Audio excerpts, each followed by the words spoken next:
of Green Gables by Lucy Maud Montgomery. Read by Annie D. Chapter 8.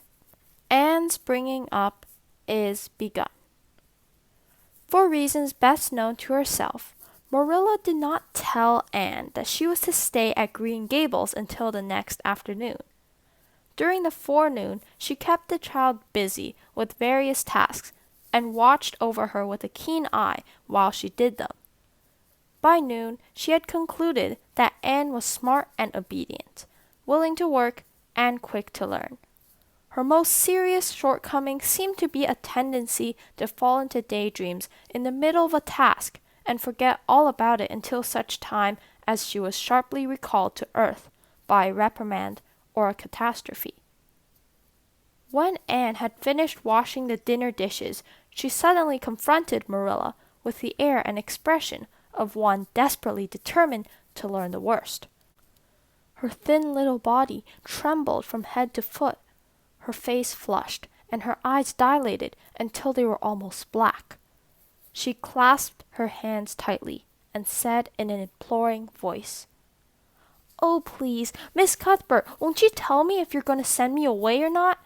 I've tried to be patient all the morning, but I really feel that I cannot bear not knowing any longer. It's a dreadful feeling. Please tell me." "You haven't scalded the dishcloth in clean hot water, as I told you to do," said Marilla immovably. "Just go and do it before you ask any more questions, Anne." Anne went and attended to the dishcloth. Then she returned to Marilla and fastened imploring eyes on the latter's face. "Well," said Marilla, unable to find any excuse for deferring her explanation longer, "I suppose I might as well tell you. Matthew and I have decided to keep you. That is, if you'll try to be a good little girl and show yourself grateful. Why, child, whatever is the matter?" I'm crying," said Anne in a tone of bewilderment. "I can't think why. I'm as glad can be. Oh, glad doesn't seem the right word at all. I was glad about the white way and the cherry blossoms, but this, oh, it's something more than glad. I'm so happy. I'll try to be so good. It'll be uphill work, I expect, for Mrs. Thomas often told me I was desperately wicked. However, I'll do my very best. But can you tell me why I'm crying?" "I suppose it's because you're all excited and worked up," said Marilla disapprovingly. "Sit down on that chair and try to calm yourself. I'm afraid you both cry and laugh far too easily. Yes, you can stay here, and we will try to do right by you. You must go to school, but it's only a fortnight till vacation, so it isn't worthwhile for you to start before it opens again in September." "What am I to call you?" asked Anne. "Shall I always say Miss Cuthbert? Can I call you Aunt Marilla?" "No, you'll just call me plain Marilla. I'm not used to being called Miss Cuthbert, and it would make me nervous." "It sounds awfully disrespectful to just say Marilla," protested Anne. "I guess there'll be nothing disrespectful in it if you're careful to speak respectfully. Everybody, young and old, in Avonlea calls me Marilla, except the minister. He says Miss Cuthbert, when he thinks of it." "I'd love to call you Aunt Marilla," said Anne wistfully. "I've never had an aunt or any relation at all, not even a grandmother. It would make me feel as if I really belonged to you. Can I call you Aunt Marilla?" "No, I'm not your aunt, and I don't believe in calling people names that don't belong to them." "But we could imagine you're my aunt." "I couldn't," said Marilla grimly. "Do you never imagine things different from what they really are?" asked Anne, wide-eyed. "No." "Oh." Anne drew a long breath.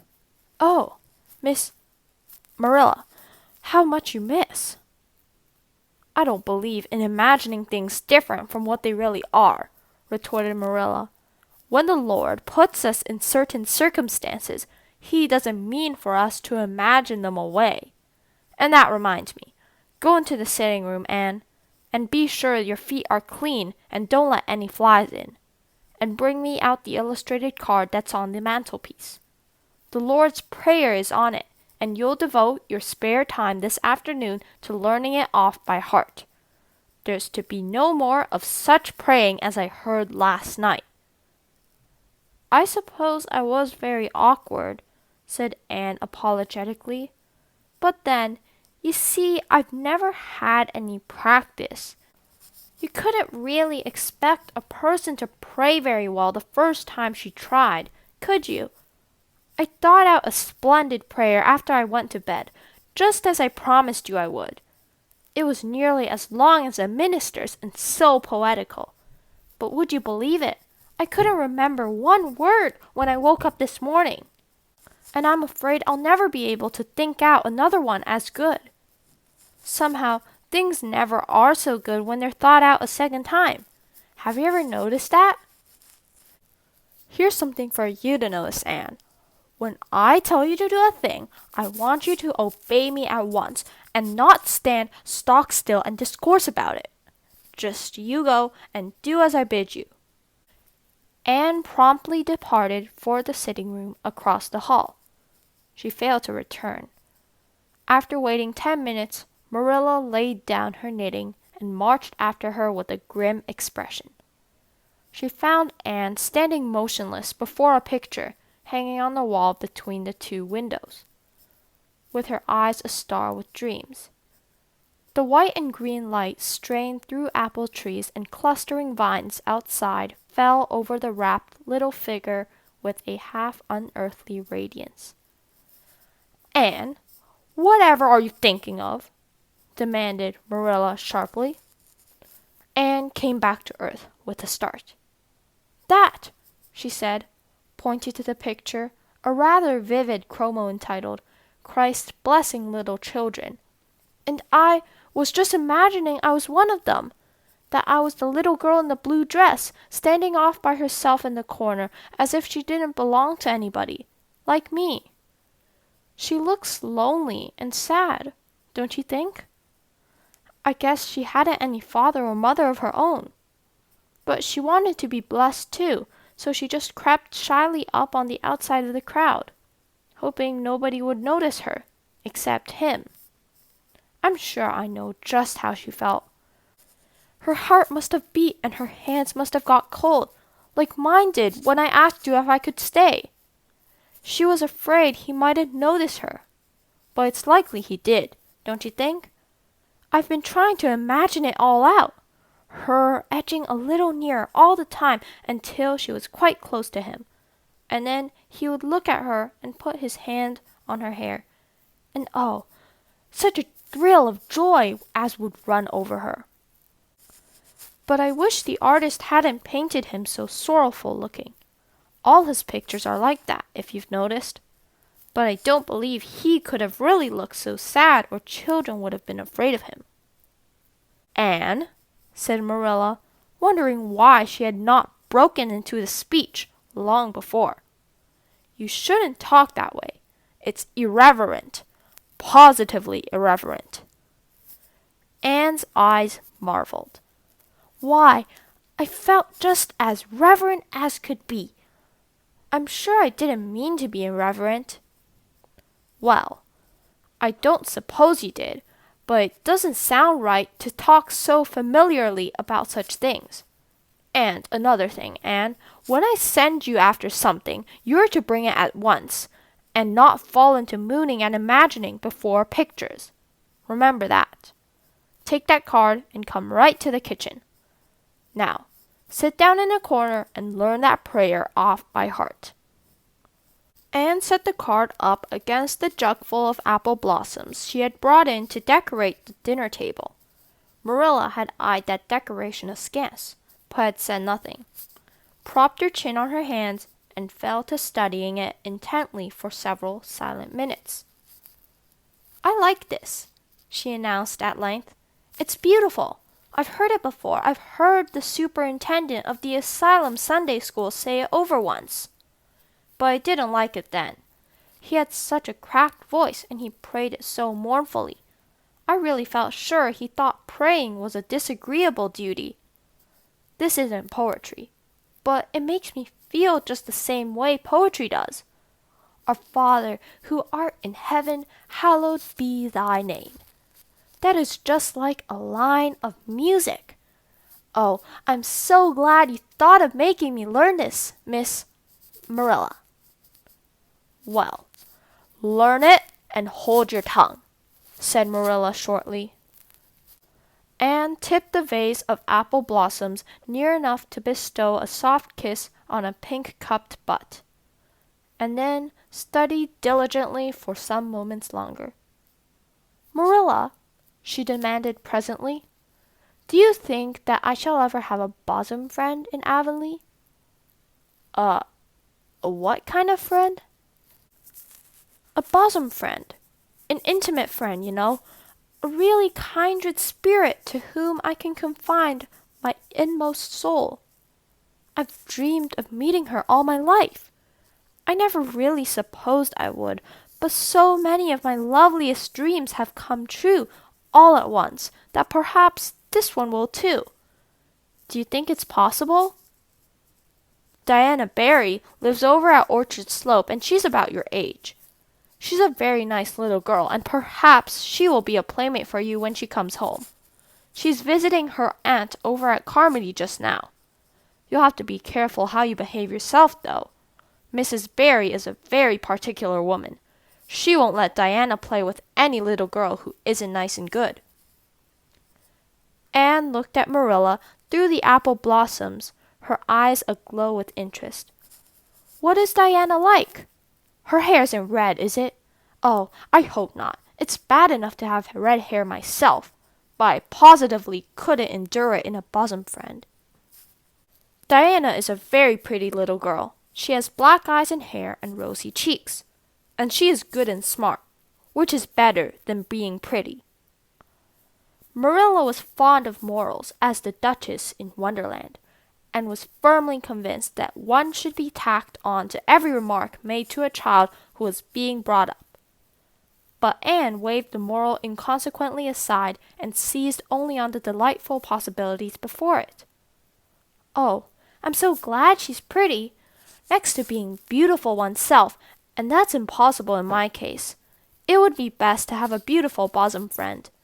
When I lived with Mrs. Thomas, she had a bookcase in her sitting room with glass doors. There weren't any books in it. Mrs. Thomas kept her best china and her preserves there, when she had any preserve to keep. One of the doors was broken. Mr. Thomas smashed it one night when he was slightly intoxicated, but the other was whole, and I used to pretend that my reflection in it was another girl who lived in it. I called her Katie Morris, and we were very intimate. I used to talk to her by the hour, especially on Sunday, and tell her everything. Katie was the comfort and consolation of my life. We used to pretend that the bookcase was enchanted, and that if I only knew the spell, I could open the door and step right into the room where Katie Morris lived, instead of into Mrs. Thomas's shelves of preserves and china. And then Katie Morris would have taken me by the hand and led me out into a wonderful place, all flowers and sunshine and fairies, and we would have lived there happily forever after. When I went to live with Mrs. Hammond, it just broke my heart to leave Katie Morris. She felt it dreadfully too. I know she did, for she was crying when she kissed me good-bye through the bookcase door. There was no bookcase at Mrs. Hammond's, but just up the river a little way from the house there was a long green little valley, and the loveliest echo lived there. It echoed back every word you said, even if you didn't talk a bit loud. So I imagined that it was a little girl called Violetta, and we were great friends, and I loved her almost as well as I loved Katie Morris. Not quite, but almost, you know. The night before I went to the asylum, I said goodbye to Violetta, and oh, her goodbye came to me in such sad, sad tones. I had become so attached to her that I hadn't the heart to even imagine a bosom friend at the asylum, even if there had been any scope for imagination there. I think it's just as well there wasn't, said Marilla dryly. I don't approve of such goings-on. You seem to half believe your own imaginations. It will be well for you to have a real, live friend to put such nonsense out of your head. But don't let Mrs. Barry hear you talking about your Katie Morrises and your Violettas, or she'll think you'll tell stories. Oh, I won't. I couldn't talk of them to everybody. Their memories are just too sacred for that. But I thought I'd like to have you know about them. Oh, look, here's a big bee just tumbled out of an apple blossom. Just think, what a lovely place to live, in an apple blossom. Fancy going to sleep in it when the wind was rocking it. If I wasn't a human girl, I think I'd like to be a bee and live among the flowers. Yesterday you told me you wanted to be a seagull, sniffed Marilla. I think you're very fickle-minded. I told you to learn that prayer and not talk, but it seems impossible for you to stop talking if you've got anybody that will listen to you. So go up to your room and learn it. Oh, I know it pretty nearly all now, all but just the last line. Well, never mind. Do as I tell you. Go to your room and finish learning it well, and stay there until I call you down to help me get tea. Can I take the apple blossoms with me for company? Pleaded Anne. No, you don't want your room cluttered up with flowers. You should have left them on the tree in the first place. I did feel a little that way, too, said Anne. I kind of felt I shouldn't shorten their lovely lives by picking them. I wouldn't want to be picked if I were an apple blossom. But the temptation was irresistible. What do you do when you meet with an irresistible temptation? Anne, did you hear me tell you to go to your room? Anne sighed, retreated to the east gable, and sat down in a chair by the window. There, I know this prayer. I learned that last sentence coming upstairs. Now I'm going to imagine things into this room so that they'll always stay imagined.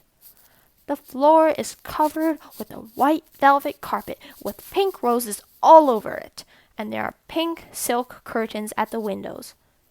The walls are hung with gold and silver brocade tapestry. The furniture is mahogany. I never saw any mahogany, but it does sound so luxurious. This is a couch all heaped with gorgeous silken cushions, pink and blue and crimson and gold, and I am reclining gracefully on it. I can see my reflection in that splendid big mirror hanging on the wall. I am tall and regal, clad in a gown of trailing white lace, with a pearl cross on my breast and pearls in my hair. My hair is of midnight darkness, and my skin is a clear ivory pallor. My name is Lady Cordelia Fitzgerald. No, it isn't. I can't make that seem real. She danced up to the little looking-glass and peered into it. Her pointed, freckled face and solemn gray eyes peered back at her. You're only Anne of Green Gables, she said earnestly, and I see you, just as you are looking now, whenever I try to imagine I'm the Lady Cordelia. But it's a million times nicer to be Anne of Green Gables than Anne of nowhere in particular, isn't it? She bent forward, kissed her reflection affectionately, and betook herself to the open window. Dear Snow Queen, good afternoon. And good afternoon, dear birches down in the hollow. And good afternoon, dear gray house up on the hill. I wonder if Diana is to be my bosom friend. I hope she will, and I shall love her very much. But I must never quite forget Katie Morris and Violetta. They would feel so hurt if I did, and I'd hate to hurt anybody's feelings, even a little bookcase girl's or a little echo girl's. I must be careful to remember them and send them a kiss every day. Anne blew a couple of airy kisses from her fingertips past the cherry blossoms, and then, with her chin in her hands, drifted luxuriously out on a sea of daydreams.